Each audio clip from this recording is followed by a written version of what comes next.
நல்லா வாசி, சரியா வாசிட்டு விநாயகன் சரியா போடும். எத்தனை கேட்டுக்கோ அத்தனை எழுது. பிழைகளை குறைச்சிக்கோ.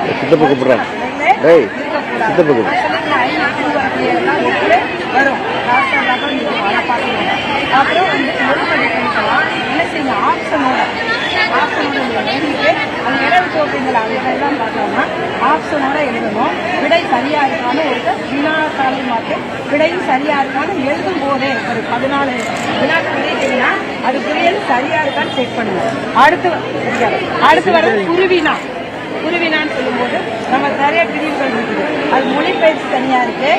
இலக்கண பகுதியில் வந்து அது கேட்டு நல்லா மனசு கொஸ்டின் பேப்பர் ரீடர் பண்ணும்போது நல்லா வாசிச்சு நினைவுல வச்சுட்டு அப்புறம் அடித்தல் திருத்தல் எதுவுமே இருக்கக்கூடாது. நெச்சுலா இருந்தால் தான் முழுமையான மதிப்பெண் வாங்கணும்னு எழுதி நம்ம மனசுல இருக்கும். உள்ளதெல்லாம் உயர்வுகள். அதனால அதை பார்த்துக்கோங்க.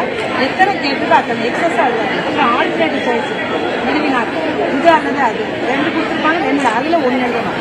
அடுத்து 45 46 மார்க் அதுல 1 எழுதணும். ஒரே சிறப்பா இருக்கு. சரியா எழுத்துக்கு முக்கியத்துவம் போது திருத்தல் வேண்டாம். திருப்பெண் வச்சு எதையும் யூஸ் பண்ண வேண்டாம். ஏதாவது மேற்கோள்கள் இருந்தால் கருத்துலத்துல அது வேண்டாம். திருக்குறளுக்கு நான் சொல்லியிருக்கேன் இல்லையா, அந்த திருக்குறள் கொஸ்டின் என்ன பண்ணுவாங்க, திருக்குறள் போட்டால் சிறப்பாக இருக்கும். போட்டால் நல்லா இருக்கும். அப்புறம் மெடிக்கல் மெட்டீரியல் இருக்குது. ஒரு மெட்டீரியல் படிச்சீங்களா அது ரிப்பீட்டடாக நமக்கு வந்துருக்கு. அதில் எல்லா கொஸ்டின் எப்படி சிறப்பாக செய்யும்.